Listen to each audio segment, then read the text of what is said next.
बात है कि वो क्या जो मर्जी कर दें, ये गलत बयानी है। अब्दुल सलाम थे हमारे स्पेस के चेयरमैन, उनके दौर में 2 रॉकेट या 2 satellites I think so launch की गई थी, वो भी ख्याली पुलाव था, क्योंकि रॉकेट्स और सैटेलाइट्स तो लॉन्च हो ही नहीं सकती हमारे मुताबिक, है ना।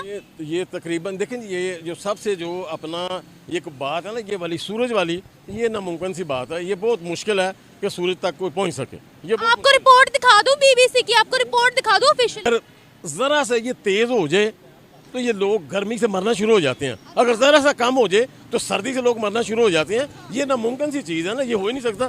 जमीन के ऊपर सैटेलाइट्स है कि नहीं है? बिल्कुल है। जय हिंद दोस्तों, स्वागत है आपका एक और नई वीडियो में। आज से पहले आपने बहुत से जाहिल पाकिस्तानियों को देखा होगा, पर आज आपको एक ऐसे जाहिल पाकिस्तानी से मिलाने वाला हूं जो इन सभी जाहिलों का बाप है। और जाहिल पाकिस्तानी हम भारतीयों को मनोरंजन में कोई कसर नहीं छोड़ता है। तो चलिए बिना समय गवाएं वीडियो को शुरू करते हैं। और यह original video Nimra Ahmad official channel का होने वाला है। अब देखें कि सूरज पे जाना तो नामुमकिन सी चीज़ है ना, उसकी वो ये तो सरासर अपना झूठ है। और ये सारी तो जो है जो तहकीक है वो नासा की, वो कह रहे हैं कि चांद पे भी कोई नहीं गया। नासा ने खुद बोला उनको, आप साउथ पोल पे कैसे पहुंच गए? आप रिपोर्ट्स तो पढ़े, आप साइंस को मानते हैं? जी, साइंस को बिल्कुल मानते हैं, लेकिन बात ये है ना, अब तरक्की है, लेकिन देखें ना कि ये अल्लाह पाक भी फरमाते हैं कि हम ज़रा सा इसको तेज़ कर दें तो लोग इसकी गर्मी से मर जाएं, ठीक है। और अल्लाह पाक ने ये भी इरशाद फरमाया, तालीम हासिल करो चाहे आपको चीन तक जाना पड़े। अभी ये देखे ना, अल्लाह ताला ने हमें तरक्की से मना नहीं किया, ये हम खुद हद हराम है। ये जितनी आपको लाइटिंग शाइटिंग नजर आ रही है ना, ये आपके पास फोन है, ये आपके पास बाइक है, ये साइंस की बदौलत है, ये इल्म की बदौलत है। इस सारी चीज़ों को मानते हैं, ये हर चीज़ साइंस की, लेकिन एक चीज़ जो है ना नामुमकिन है कि उसके ऊपर जाना, ये नहीं मानने वाली बात है कि वो क्या जो मर्जी कर दें, ये गलत बयानी है। अब्दुल सलाम थे हमारे स्पेस के चेयरमैन, उनके दौर में 2 रॉकेट या 2 satellites I think so launch की गई थी, वो भी ख्याली पुलाव था, क्योंकि रॉकेट्स और सैटेलाइट्स तो लॉन्च हो ही नहीं सकती हमारे मुताबिक, है ना। ये तकरीबन देखें, ये जो सबसे जो अपना एक बात है ना, ये वाली सूरज वाली, ये नामुमकिन सी बात है। ये बहुत मुश्किल है कि सूरज तक कोई पहुंच सके। ये आपको रिपोर्ट दिखा दूं बीबीसी की, आपको रिपोर्ट दिखा दूं ऑफिशियल। कह रहा हूँ, देखेंगे आप सारी चीज़ें सही कहती होंगी, लेकिन ये एक नामुमकिन, देखें ना, एक आदमी का अपना भी तो दिमाग है ना। इससे अगर सोचें कि ये अगर ज़रा सा ये तेज़ हो जाए तो ये लोग गर्मी से मरना शुरू हो जाते हैं, अगर ज़रा सा कम हो जाए तो सर्दी से लोग मरना शुरू हो जाते हैं। ये नामुमकिन सी चीज़ है ना, ये हो ही नहीं सकता। जमीन के ऊपर सैटेलाइट्स है कि नहीं है? बिल्कुल है, सारा कुछ है। आपने देखे हैं? नहीं, मैंने नहीं देखे। आपने कभी सोचा था ऊपर सैटेलाइट्स जाएंगे? आपने कभी सोचा था कि इंसान जमीन से ऊपर चांद तक पहुंचेगा? नहीं, ये तो नामुमकिन सी बातें थी, लेकिन अब साइंस ने साबित कर दी है ना। लेकिन वो चीज़ ठंडक है, सारा कुछ है, लेकिन जितनी गर्मी है ना, इस गर्मी में जितने मर्जी ड्रेस आप पहन के चले जाएं, ये बहुत नामुमकिन, ये बात जो है ना मानने वाली नहीं है। ये मुझे बताएं, सोलर पैनल्स के बारे में आपने कभी सुना है? जब लाइट जाती है वो चार्ज होते रहते हैं, वो खुद ही चलते हैं। सूरज की रोशनी इस्तेमाल करके बिजली बनती है सोलर पैनल के जरिए। आज से 30 साल पहले एक घड़ी आई थी, छोटी घड़ी थी कैसियो की, तो उसमें ये सिस्टम था, सोलर सिस्टम। ये चल रहा है, सोलर का तो पता हमें 30-35 साल का पहले का पता है, ये चल रहा है सिस्टम, ठीक है। तो तरक्की इससे भी पहले की भी होगी, लेकिन ये तो चीज़ें हैं, लेकिन सूरज तक पहुँचना जो है ना। अमेरिका, नासा चांद पर पहुंचा था, अमेरिका चांद पर पहुंचा था, वो भी झूठ बोल रहा था। लेकिन चांद पे चले, ठीक है, वो तो मान लेती हैं कि चांद जो है ये सूरज की रोशनी से चमकता है, ठीक है, नहीं जा सकता कोई भी। आपको पता है कि हम क्यों दुनिया से इतना पीछे हैं? हम लेटेस्ट रिसर्च को मानते ही नहीं है, हम आगे बढ़ते ही नहीं है। शायद हमारी देखिए जी, हमारा डॉक्टर अब्दुल कदीर साहब ने जो है कारनामा किया, बनाया था, उन्होंने बताया, उन्होंने एटम बम बनाया। एटम बम बनाया था ना, तो अब कहते कि एटम बम तो बन ही नहीं सकता। एटम बम बनाया था ना। बात सुनो, एटम बम बना हुआ है तो इंडिया जो हमसे डरता है।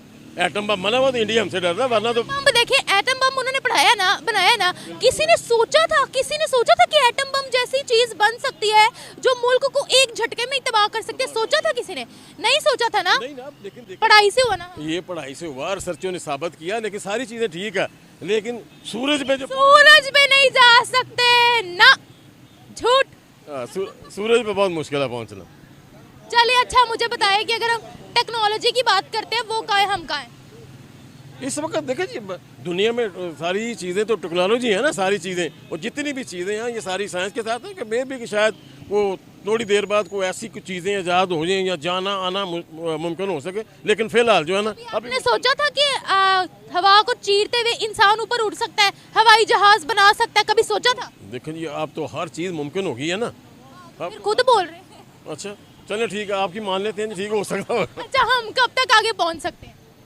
इंशाल्लाह देखें जैसे तरक्की हो रही है तो जैसे जैसे थोड़ा सा इधर आ जाइए आप पहले। हाँ। जैसे जैसे चीज़ें बन रही हैं ये आ रही हैं तो कुछ भी मुमकिन हो सकता है, कुछ भी मुमकिन हो सकता कुछ भी हो सकता है, है लेकिन हम अपनी तालीम बेहतर करेंगे तो मुमकिन हो सकता इंशाल्लाह जी। ये देखें जी बात ये है कि सारा ये इसीलिए कहा गया था ना इल्म हासिल करो, तो ये तलीम हासिल है। कर चीन तक जाना पड़े। चीन तक जाना पड़े। बिल्कुल हमारा मजहब जब हमें कह रहा है कि इल्म हासिल करो, तो फिर हम इल्म को मानते क्यों नहीं है? तालीम हासिल करो, तालीम से शऊर आएगा, आप प्रोग्रेस करोगे। बिल्कुल बिल्कुल सही फरमा रहे हैं आप, ये तो होना चाहिए ना ये। दीन को भी मानना है, हमने दुनियावी एजुकेशन भी हासिल करनी है ताकि हम पाकिस्तान को आगे बढ़ाए।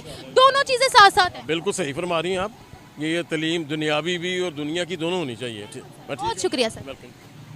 Dates are not authentic. सूरज पे अभी तक उनकी लैंडिंग नहीं हुई, लेकिन चांद पर हुई उस पर लैंडिंग होनी भी नहीं है, हाँ, तो सूरज पे नहीं होनी। वो स्टडी कर रहे हैं सूरज को। Yeah. अब सूरज के ऊपर नहीं लैंड करना। Yeah I understand your point, but dates are not authentic. But ये this is not authentic.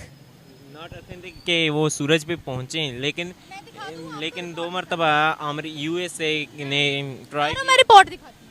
USA ने ट्राई किया, लेकिन वो भी कामयाब नहीं हुए। लेकिन चांद पर तो भारत वो दुनिया का पहला मुल्क बन गया था जो साउथ पोल पर चांद पर लैंडिंग हुई थी। वो भी तो किसी और ने नहीं की थी ना, भारत ने की है ना।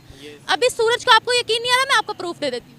I also read it in the dawn, but I say to you कि वो अभी तक उन्होंने लैंड नहीं किया। बट लैंड वो होना भी नहीं है मेरे भाई, लैंड नहीं होना, सिर्फ स्टडी करना है, वहाँ पे सब कुछ स्टडी करना है। या लेकिन आप मेरी पॉइंट अंडरस्टैंड नहीं कर रही। जैसे उनकी चंद्रयान ने चांद पर हो गए। सुनो, India's first space-based observatory to study the sun, Aditya L1, was launched on September 2 and is dedicated to the comprehensive study of the sun.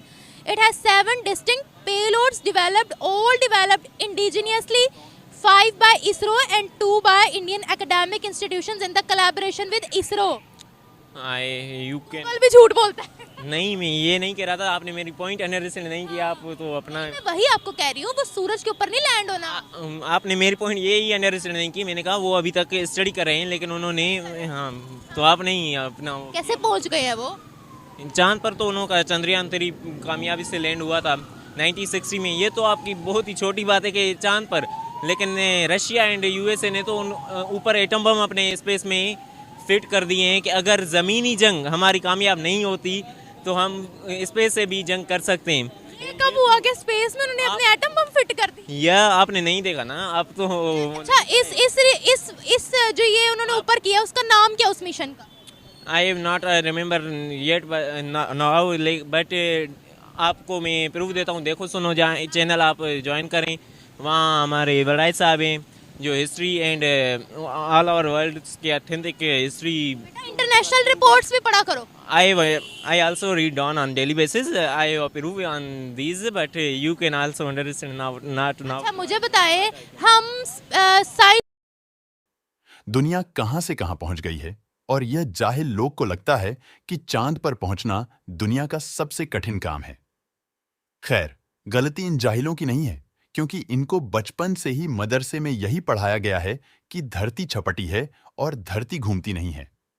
जब इस तरह की चीज इनको शुरू से ही पढ़ाया जाता है तो आगे भी चलकर इसी तरह के जाहिलों वाली बातें करते हैं। यह लोग जज्बा वाली कौम है और यही रात दिन जज्बा जज्बा चिल्लाते रहते हैं। लेकिन इनकी सच्चाई देखी जाए तो जज्बा जैसे शब्द को भी शर्म आ जाती है जब इसके मुंह से निकलता है। हालांकि सच्चाई इनको भी पता है कि दुनिया में क्या चल रहा है और इसमें इनकी क्या औकात है, लेकिन फिर भी अपनी झूठी शान को जिंदा रखने के लिए हमेशा जज्बा की बातें करता रहता है। अगर यह लोग कुछ नहीं कर पाते हैं तो इनको लगता है कि धरती पर कोई भी काम कोई नहीं कर सकता है। आज दुनिया साइंस की मदद से कहां पहुंच गया है और आज भी यह आसमानी कौम इस भरम में जी रहा है कि इसके अल्लाह ने चांद के 2 टुकड़े कर दिए थे। खैर, इनकी झालत तो दुनिया से कभी खत्म नहीं होने वाला है। अब बात कर लेते हैं मिशन सूर्ययान के बारे में। दरअसल जिस सूर्ययान की बात कर रहे हैं उस मिशन को भारतीय वैज्ञानिकों ने आदित्य L1 नाम रखा है। वैज्ञानिकों ने इस मिशन को रॉकेट की मदद से 2 सितंबर को आंध्र प्रदेश के श्रीहरिकोटा स्पेस स्टेशन से सितंबर में 11:50 पर लॉन्च कर दिया है। लेकिन यह चंद्रयान की तरह सूरज पर लैंड नहीं करेगा। सूर्य का तापमान इतना ज्यादा है कि पृथ्वी की कोई भी चीज उसकी भयानक आग से जलकर राख हो जाएगी। तो फिर उस स्थिति में आदित्य एल्बम कैसे बच सकता है? तो फिर सवाल यह आता है कि आखिर आदित्य एल1 काम कैसे करेगी? दरअसल सूर्य के नजदीक जाकर किसी भी प्रकार की चीजों का पता लगा पाना बहुत ही मुश्किल काम है, और इसी चीज को देखते हुए मिशन आदित्य एल1 को लॉन्च किया गया है। L1 का मतलब है कि सूर्य में L1 एक ऐसा स्थान है जहां से सूर्य के चारों ओर की प्रक्रिया को देखा जा सकता है। इसलिए मिशन आदित्य एल्बम नाम रखा गया है। जानकारी आपको कैसी लगी? कमेंट बॉक्स में जरूर बताएं। मिलते हैं एक और नई वीडियो के साथ। तब तक के लिए जय हिंद, जय भारत।